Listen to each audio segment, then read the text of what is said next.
시험을 온전히 기쁘게 여기라 라는 제목으로 하나님의 말씀 전하겠습니다. 야고보서는요, 특정한 교회가 아닌 기독교 일반 성도들에게 보내는 공동서신 8권 중에 한 권입니다.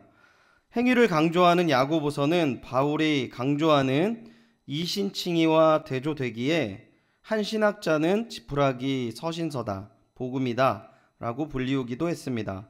하지만 야고보서에서 말하는 행위는 바울이 말하는 믿음의 역사와 동일한 표현입니다. 당시 믿음으로만 구원을 받는다라는 이 커다란 대의 명분에 강조되고 또한 주장이 되었기 때문에 믿음의 실천이 외면받았던 분위기가 믿음의 사람들한테 만연했던 것이죠. 그래서 예수님의 동생 야고보 사도는 정말 살아있는 믿음은 반드시 행동으로 드러나야 한다는 것을 강조한 것이 야고보서입니다. 본문 1절을 보면은요, 야고보서 사도는 자신을 어떻게 표현합니까? 그리스도의 뭐라고요? 종으로 표현하고 있습니다. 육신적으로는 예수님의 동생이었지만 야고보 사도는 자신의 믿음 안에서, 교회에서 자신의 위치를 명확하게 인식하고 낮추는 실제적인 실천을 살았던 것이죠. 그는 철저하게 자신을 낮춤으로, 내가 낮아짐으로 누가 높아지죠? 예수님이 높아지는 것입니다. 그래서 자신을 종이라고 표현했던 것이죠. 그리고 거기에 멈추지 않아요. 2절을 보시면요, 이 서신을 받는 자들에게 어떤 표현을 씁니까? 형제들아 라고 얘기합니다. 우리가 사람이 보통 내가 훌륭한 사람들 자녀면 나 누구의 자녀라 라고 얘기하죠. 그렇지 않습니까? 내 형이 누구야 라고 이야기하는데, 지금 야고보는 반대로 이야기를 하고 있는 겁니다. 나는 당신의 종이고 내 형제는 지금 믿는 이들입니다 라고 이야기를 하는 것이죠. 진정한 믿음 안에서 온전한 삶이 무엇인지 이 인사만으로도 야고보는 실천적인 삶의 모습으로 그들에게 증거하고 있음을 보여줍니다. 마태복음 5장 13절에 보면 예수님께서 그의 제자들에게 뭐라고 부르십니까? 너희는 세상의 소금이다 라고 하시죠. 우리의 믿음이 우리의 입술에 거하지 아니하고 우리의 삶이 세상 가운데 부패를 막고 세상의 어두움을 밝히는 귀한 은혜와 사랑, 이 자리에 주님을 의지하여 엎드리는 우리 귀한 성도님들과 연희교회를 통해서 이 말씀이 실천되고 세상에 증거되는 귀한 사명 감당하는 은혜가 가득하기를 소원합니다. 그렇다면 행위를 강조하는 이 야고보가 첫 번째 증거하는 교훈이 뭡니까? 본문 2절 다 같이 읽어보도록 하겠습니다. 2절입니다. 시작. 네, 형제들아, 너희가 아멘. 시험을 당하거든 온전히 기쁘라 라고 합니다. 어떻게 우리가 시험을 기쁘게 여길 수 있겠습니까? 시험을 기쁘게 여기기 위해서 시험이 어떠한 것인지 야고보 사도가 정의를 내리는데요. 3절을 보도록 하겠습니다. 3절을 보십시오. 이는 너희의 믿음의 시련이 인내를 만들어 내는 줄 너희가 알미라. 3절에서는 시험이라는 단어가 없는데요, 야고보 사도는 이 시험이라는 단어를 믿음의 시련이라는 표현을 썼어요. 믿음의 시련이라고. 왜 이렇게 표현을 썼을까요? 우리가 세상 가운데 겪는 사람으로부터의 상처, 경제적인 어려움, 가족으로 인한 고통, 건강으로 인한 슬픔이 그리스도인의 믿음을 어떻게 한다고요? 공격한다는 것이죠. 그래서 믿음의 시련이라는 표현을 쓴 것입니다. 그런데 이 믿음의 시련이 뭘 만든다고요? 인내를 만든대요. 그러니까 우리에게 닥치는 이 고통과 고난이 결국은 인내를 만든대요. 인내가 뭡니까, 여러분? 참는 거죠. 근데 이 참는 거가 과정이 아니라 인내를 이룬다 이렇게 표현을 하더라고요. 너무 신기하지 않습니까? 인내를 이룬다. 그럼 뭡니까? 인내가 무엇이기에 믿음의 시련을 우리가 기뻐할 수 있을까요? 4절 같이 읽어보겠습니다. 4절입니다. 시작. 인내를 온전히 이루라. 이는 너희로 온전하고 구비하여 조금도 부족함이 없게 하려 함이라. 아멘. 인내를 온전히 이루래요. 온전히 이루면 어떻게 됩니까? 이는 너희로 온전하고, 또 온전히 나왔어요. 구비하여 조금도 부족함이 없게 하려 함이라. 한글말이지만 하나도 이해가 되지 않죠. 이 새한글 비전 성경이라는 버전으로 제가 다시 읽어드리겠습니다. 인내를 온전히 이루십시오. 인내를 온전히 이루라는 뜻은요, 인내하라는 것입니다. 이 믿음의 시련을 받아들이고 감당하십시오라는 내용이에요. 그러면 성숙하고 온전해져서 부족한 것이 없어진다고 이렇게 이야기합니다. 또 다른 버전으로 말씀드리겠습니다. 이 메일 메시지라는 성경 버전으로 제가 한번 읽어드리면요, 시련을 충분히 참고 견디십시오. 그러면 여러분은 성숙하고 잘 다듬어진 사람, 어느 모로나 부족함이 없는 사람이 될 것입니다. 여러분, 인내가 무엇입니까? 우리로 하여금 부족함이 없게 하는 것이랍니다. 부족함이 없다라는 의미를 제가 두 가지 다른 성경 버전에서 읽어드렸을 때 이 뉘앙스라는 게 있는데요, 두 가지 의미를 함축하고 있어요. 첫 번째는 이 인내를 이루는 것이, 그리고 우리가 온전해지는 것이 미래적인 의미예요. 앞으로 우리가 이루게 될 것이다 라는 거죠. 두 번째는 인격적인 성숙을 의미한다는 사실을 내포하고 있습니다. 그렇다면 미래에 얻을 것이고 그것이 인격적인 성숙을 의미한다라고 말하고 있을 때, 우리가 그냥 성숙한 인격이라고 표현해도 그렇게 다르지 않다라는 표현인 거죠. 그죠? 인내하면 성숙해집니다. 그럼 우리가 사실 말씀을 볼 필요가 없는 것이죠. 이 비슷한 표현을요, 이 온전함을 이루라는 표현을 많이 말씀하셨던 분이 뭐냐면 예수님이셨어요. 근데 예수님이 이 온전함을 이루라는 표현이 어떤 의미를 썼냐면, 너희들이 말세에 온전함을 이루어야 할 것이다, 이런 식으로 표현한다는 거죠. 이 말세적인 표현인 거예요. 무슨 말입니까? 우리가 믿음 생활할 때 지금 이 순간이 아니라 앞으로 계속 주어지는, 마지막 때에 주어지는 어려움과 아픔과 힘듦과 그런 생활들이 이 믿음 생활 가운데 쭉 있을 것인데, 결정적인 순간에 마지막에 이를 때에 너희들이 충분히 그 시련과 고통들을 이길 수 있는 온전한 믿음, 그것을 이야기한다는 것이죠. 여러분, 이 말씀을 통해서 우리가 가져야 될 마음이 뭐죠? 우리가 예수 그리스도로 인하여서 구원을 받았습니다. 그러나 우리는 분명히 알아야 됩니다.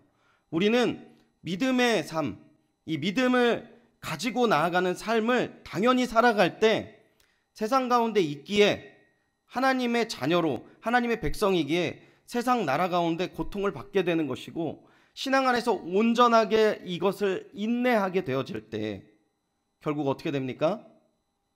우리가 마지막 때에 해와 같이 빛나게 될 줄 믿습니다. 우리가 그냥 신앙생활하는 게 아니라는 거예요. 우리가 그냥 교회 등록하고 내가 세례받고 그냥 교회 왔다 갔다 하는 걸로 끝난다는 게 아니라는 것입니다. 분명한 것은 우리에게 끝없이 주어지는 이 시련은 부인할 수 없어요. 여러분, 그렇지 않습니까? 여러분, 마냥 행복합니까? 날마다 주어지는 고통과 아픔이 여러분 너무나도 많지 않아요? 청년 때에는 정말 주님만 바라보고 살 수 있을 것처럼 우리가 정말 기쁨으로 뛰고 나아간다 할지라도, 우리 여기 계신 어르신들 다 알 것입니다. 하지만 나이가 들므로 말미암아 책임져야 될 게 많고, 또 세상의 유혹이라는 것들의 진정한 이 힘과 이 능력들을 경험하게 되어졌을 때 무릎 꿇을 때도 있고 아파하게 될 때도 있고, 내가 정말 이 길로 가야 되는 것인지, 내가 정말 믿음의 사람이 맞는 것인지 이 돌아볼 때가 있지 않습니까? 그런데 이 시험으로 말미암아, 믿음의 시련으로 말미암아 인내를 이루고 그것이 결국 마지막에 온전하게 된다라고 이야기한다는 것이죠. 그렇다면 우리가 어떻게 인내할 수 있을까요? 첫 번째, 우리는 주님이 주시는 지혜를 구해야 됩니다. 우리에게 믿음의 시련이 주어질 때요, 우리는 기도해야 합니다. 그리고 이 시련을 이길 수 있는 지혜를 구해야 한다고 5절에 말씀하시는데, 5절 우리 같이 한번 읽어보겠습니다. 5절입니다. 시작. 너희 중에 누구든지 지혜가 부족하거든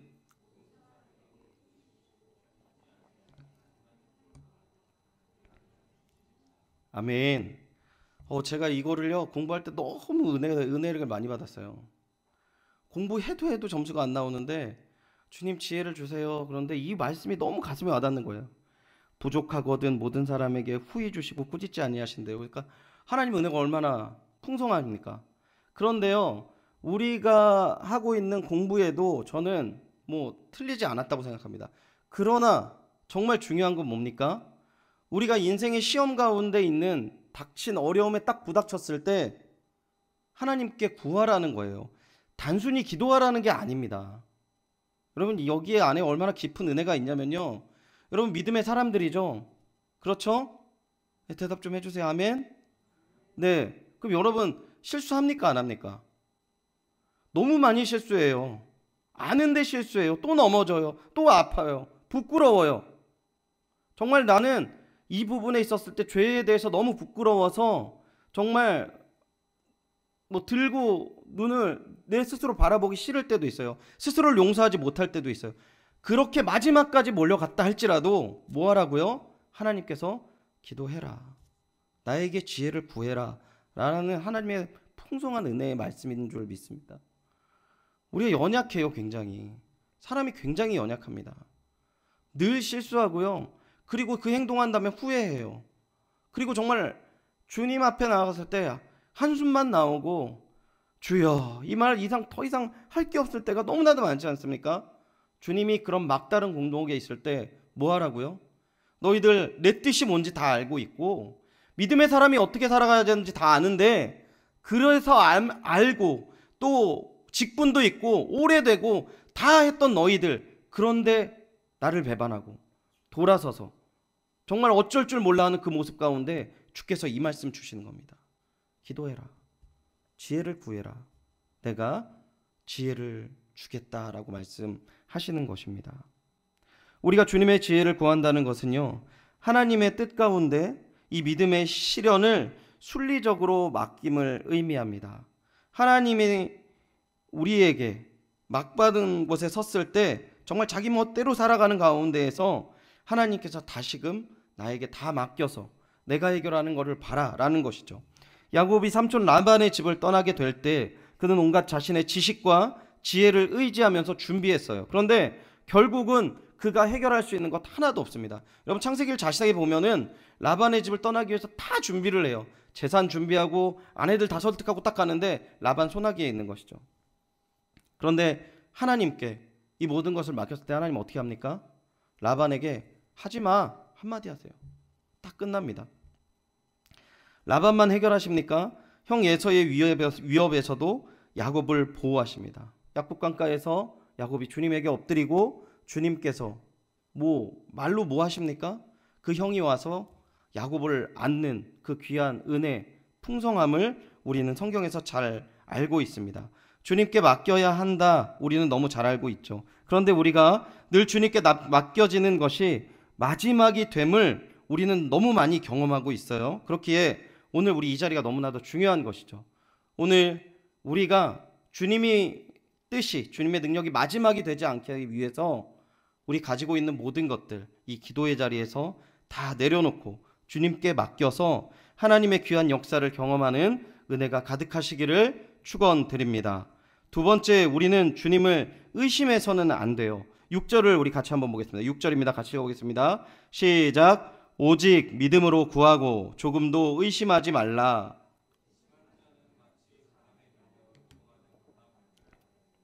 아멘. 시련의 목적이 바로 믿음을 무너뜨리는 것이기 때문에 우리는 믿음으로 구해야 하고 의심하지 말아야 한다라는 것입니다. 우리는 하나님께서 후히 주시고 꾸짖지 않으시는 분임을 이게 흔들려서는 안 돼요. 이 8절을 보시면 8절을 한번 보도록 하겠습니다. 두 마음을 품다라는 표현이 나와요. 8절 두 마음을 품어 모든 일에 정함이 없다라는 얘기입니다. 두 마음을 품는다는 건 뭘까요?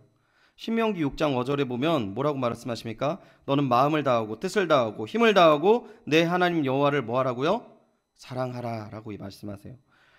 이 마음, 뜻, 힘을 다하는 것, 이게 두 마음을 품는 게 아니고 한 마음을 품는 거예요.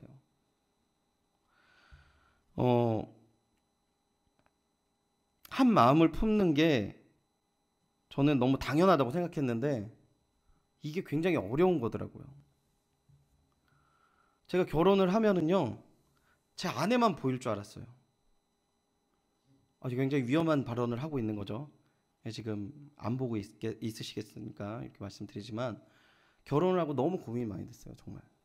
정말 제가 결혼하고 아내만 보이고 아내만 여자고 아내만 이렇게 이쁘고 막 이럴 거라고 생각했는데 다른 여자들도 이쁜 거예요. 제가 거기서 너무 충격을 받았어요. 그래서 다른 목사님한테 물어봤습니다. 다른 목사님한테 물어봤는데 다들 대답을 안 하세요. 기도하세요, 전사님. 전사님 기도하세요. 기도하세요. 그래서 근데 마지막으로 정말 너무 친한 목사님한테 한번 물어봤는데 다 그래. 이렇게 얘기하시는 겁니다. 제가 지금 바람기가 있다 이런 식으로 얘기하는 것이 아니고요. 사람들은 한 마음으로 쭉 가는 존재가 되어지는 것이 너무나도 연약한 존재라는 것입니다. 근데 하나님께서 이것을 모르고 한 마음을 품어서 너희들 마음과 뜻과 힘을 다해서 나를 사랑해라 이렇게 말씀하셨겠습니까? 알고 계셨어요. 그런데 하나님에게 붓는 이 마음을 하나님 너무 기뻐하시고 내가 이 마음이 길지 않아 영원하지 못하더라도 내가 주님을 전심으로 사랑하길 원하고 내가 정말 이 순간만큼은 하나님 모든 것보다 하나님이 나에게 가장 소중한 분이십니다. 주님, 내가 또 넘어지겠지만 주님이 나의 먼저이시고 최고이시고 가장 중요하신 분이라는 것을 저는 고백합니다. 정말 눈물을 흘리면서 주님에게 얼굴을 듣지 못하는 세리처럼 주님 앞에 설 때 겸손하게 그리고 마음을 치면서 기도하는 그 자리 가운데 하나님 기뻐하신다라는 것이죠. 우리가 간구하는 것이요, 사실은 어떻게 보면 우리가 너무나 파렴치할 때가 너무나도 많습니다. 그런데 그 순간만큼은 주님께 모든 것을 전심으로 의탁드리고 의심치 말고 다 나아가야 된다라는 것이죠. 그리고 하나님이 우리를 붙잡아 주실 때 어떻게 합니까? 한나가 기도하고 성전을 나갔을 때요, 그 얼굴에 근심하는 기색이 없다라고 하셨습니다. 그러면 이 자리에 기도하러 오셨죠. 의심 없이 주님을 의지하는 귀한 은혜와 사랑, 하나님의 붙잡아 주심이 가득하시길 축원드립니다.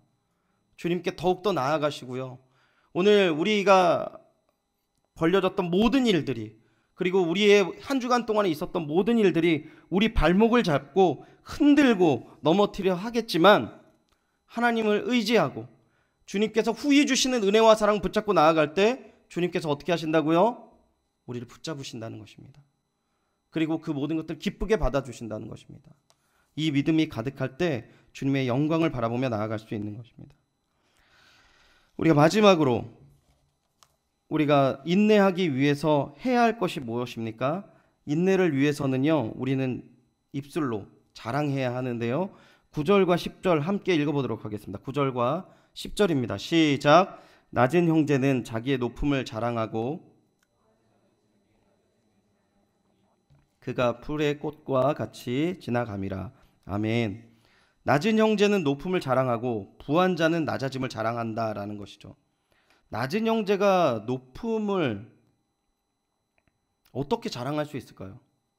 기본적으로 경제적으로도 가난하고 사회 지위적으로도 가난하고 미래도 불투명하고, 근데 자신이 언제 높아집니까? 지금 여기에 이 낮은 자가 높아지는 때는 무엇이냐면 이 거지 나사로가 하나님 곁에서 하나님 안에서 은혜와 사랑을 누리는 그 마지막 때를 이야기하는 것이죠. 오늘 비록 가난하고 시련과 아픔이 있을지라도 어떤 마음이 있는다고요? 하나님께서 곧 나를 붙잡아 주셔서 올리실 그 마지막 때를 기대하며 하나님을 기뻐하는 그 모습, 그 영적인 지금 시선을 이야기하는 것입니다. 그런데 10절에 보면 더 독특한 이야기가 있습니다. 부한 자는 자기의 낮아짐을 자랑한대요. 부한 자, 그리고 사회적으로 높은 자들이 어떻게 낮아짐을 자랑할 수 있겠습니까? 뒤에 설명이 나와 있는데 이는 그가 풀의 꽃과 같이 지나감이라 라고 얘기하고 있어요. 뭐가요? 세상의 부와 권력들은요, 이 풀과 꽃과 같이 지나간대요. 시간이 지나가면 시들고 버려진다라는 것이죠. 그러니까 눈앞의 이득, 세상의 풍요로움에 눈이 돌아가지 않는 거예요. 그러면서 뭐라고 합니까? 이 부 아무것도 아니야. 그리고 누구를 의지합니까? 부가 낮아지고 하나님의 은혜가 높아지는 것이죠. 우리가 가난하고 약하더라도 오늘 우리에게 주시는 풍성한 하나님의 은혜를 누리며 살 때 결국 우리의 마음속에는 입술로 자랑할 것들이 너무나도 많아지는 것입니다. 또한 부한 자가 세 속의 풍성함을 만족하지 않고 자신의 것들을 부인하고 이 모든 것이 세상과 꽃처럼 사라지고 버릴 것이다 라는 것을 알고 있고 주님 앞에 겸손함으로 나아갔을 때 세상이 줄 수 없는 커다란 은혜와 사랑이 그의 가슴 속에 채워진다라는 것이죠. 말씀을 맺겠습니다. 시험을 온전히 기쁘게 여기어 인내를 이루라고 오늘 말씀하십니다. 인내는 우리의 마지막 때 흔들리지 않고 온전히 주님을 쫓을 수 있는 온전한 신앙의 중심을 잡아줄 것이다 라고 하십니다. 어떻게 우리가 인내를 이룰 수 있습니까? 꾸짖지 않으시고 외면치 않으시는 주님의 지혜를 구해야 합니다. 또한 의심하지 말고 마음과 뜻과 힘을 다해 주님을 신뢰하고 나아가야 합니다. 그리고 우리는 주님 안에 결국 높아질 것과 세상의 모든 것이 사라짐이 꽃과 풀처럼 사라질 것임을 깨닫고 영원한 주님의 나라를 바라보며 온전한 인내를 이루는 귀한 은혜가 가득해야 한다라는 것이죠. 말씀을 다 전했습니다. 여러분, 이 시간에 이 말씀을 기억하시고 주님께 다시 한번 바라보시고 새롭게 주님 안에서 채워지시는 귀한 은혜와 사랑이 가득하시기를 축원드립니다. 여러분, 그렇게 작게 아멘 하시면 안 돼요. 왜냐하면 여기에 있는 분들이 그 은혜를 누리고 나아갈 때 여기에 이 자리가 얼마나 중요하게 될지를 여러분을 통해서 증거될 것이기 때문입니다. 믿으십니까? 우리가 힘있게 주님께 찬양하며 나아가고 또한 우리의 연약함을 기도할 때 하나님의 채워짐을 누리시고 또한 오늘 말씀하신 귀한 인내를 이루어서 하나님께 영광 돌리는 모든 주님의 자녀들 그리고 연희교회 되기를 축원드립니다.